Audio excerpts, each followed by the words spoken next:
જૂનાગઢ મહાનગરપાલિકાને મળેલી સ્ટેન્ડિંગ કમિટીમાં 268 કરોડના વિકાસ કામોને આખરી મંજૂરી આપવામાં આવી। જૂનાગઢ સ્ટેન્ડિંગ કમિટીની મિટિંગમાં 268 કરોડના વિકાસના કામોને મંજૂરી આપવામાં આવી છે। તે ઉપરાંત આશ્રિત વારસાદારોમાં જેને 5 વર્ષ નોકરી થયા છે તેમને કાયમી નોકરી આપવા સહિતના વિવિધ વિસ્તારોમાં રોડ રસ્તાના કામોને આજની બેઠકમાં મંજૂરી આપવામાં આવી છે। તો બીજી તરફ પ્રધાનમંત્રી આવાસ યોજના હેઠળ 2 BHK અને 3 BHKના બ્લોક ગરીબ અને મધ્ય વર્ગના લોકોને આ યોજના હેઠળ આવરીને તેમનું ઘર મળી રહે તે માટે આ યોજનાના બાંધકામ અંગેની એજન્સીને ફિક્સ કરવા માટેની મંજૂરી આપવામાં આવી છે। ત્યારે ત્યાર સુધીમાં જૂનાગઢ વિકાસ ભૂગર્ભ અંતર્ગત થયો હતો, જેને કારણે લોકોને મુશ્કેલી વેઠવી પડી હતી। ત્યારે હવે તે વિકાસ થવાનો છે, તેનાથી લોકોની મુશ્કેલી હળવી થશે અને અનેક જગ્યાએ રોડ રસ્તા મજબૂતાઈથી બને તે માટે આજની બેઠકમાં મહત્વનો નિર્ણય કરવામાં આવ્યો છે, તેમ સ્ટેન્ડિંગ કમિટીના ચેરમેન પલ્લવીબેન ઠાકરે જણાવ્યું હતું।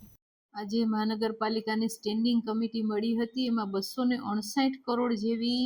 જંગી રકમના વિકાસ કામોને મંજૂરી આપી છે। આ ઉપરાંત આશ્રિત વારસદારોને જેમણે 5 વર્ષ નોકરીના થઈ ગયા હોય, ફિક્સ કર્મચારી છે, તો એ લોકોને કાયમી વારસદાર તરીકે નિમણૂક 3 કર્મચારી એવા છે કે એમને કાયમી વારસદાર તરીકેની નિમણૂક આપવાની જે દરખાસ્ત છે એ મંજૂર કરી છે। આ ઉપરાંત જે જૂનાગઢવાસીઓની જે કાયમની સમસ્યા હતી રોડ અને રસ્તાની, કેમ કે વિકાસના કામો અત્યાર સુધી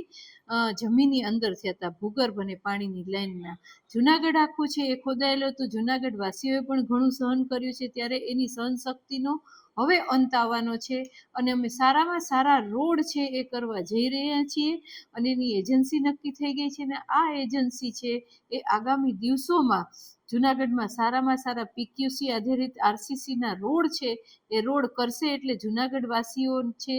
એને સારામાં સારા રસ્તા છે એ મળવા જઈ રહ્યા છે। આ ઉપરાંત મહાશિવરાત્રિ મેળાની જે કંઈ પણ તૈયારીઓ કરવાની છે તો એના માટેની એક દરખાસ્ત હતી, એને અમે લીલી ઝંડી આપી છે અને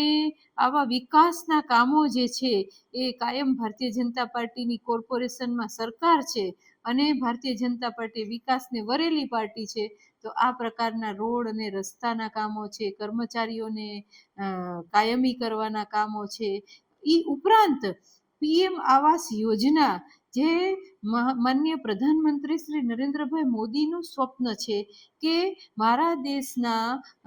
મધ્યમ વર્ગીય અને ગરીબ વર્ગના લોકોને એનું ઘરનું ઘર મળી રહે, એના માટે માનનીય પ્રધાનમંત્રી શ્રીની PM આવાસ યોજના છે સમગ્ર દેશભરની અંદર ચાલુ છે, જે અંતર્ગત એમની જે કન્સલ્ટન્ટ એજન્સી છે એની નિમણૂક કરવાની થાય છે, તો એને પણ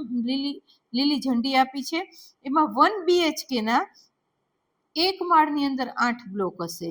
અને G+7નું બાંધકામ હશે, એટલે કે એક બિલ્ડિંગની અંદર 56 ઘર હશે। આવા ટોટલ 4 બિલ્ડિંગ બનશે અને એ ઉપરાંત 2 BHK છે, તો 2 BHKમાં એક માળની અંદર 8 બ્લોક, G+7નું બાંધકામ, એક બિલ્ડિંગની અંદર 56 બ્લોક અને એવા 2 બિલ્ડિંગ બનશે। 1 BHKના 4 બિલ્ડિંગ બનશે, 2 BHKના 2 બિલ્ડિંગ બનશે, એટલે ટોટલ અત્યારે 336 જે આવાસ છે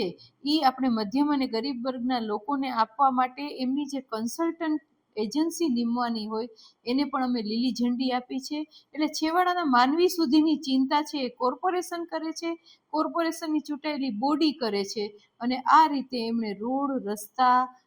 કર્મચારીઓ તેમજ ગરીબ અને મધ્યમ વર્ગના લોકોને એફોર્ડેબલ હાઉસ મળી રહે તે માટેની આખી વિકાસની આખી જે વાત છે એ આજની સ્ટેન્ડિંગ કમિટીની અંદર અમે મંજૂર કરી છે। પ્રકાશ દવે સાથે યજ્ઞેશ ભટ્ટ, દિવ્યાંગ ન્યૂઝ, જૂનાગઢ।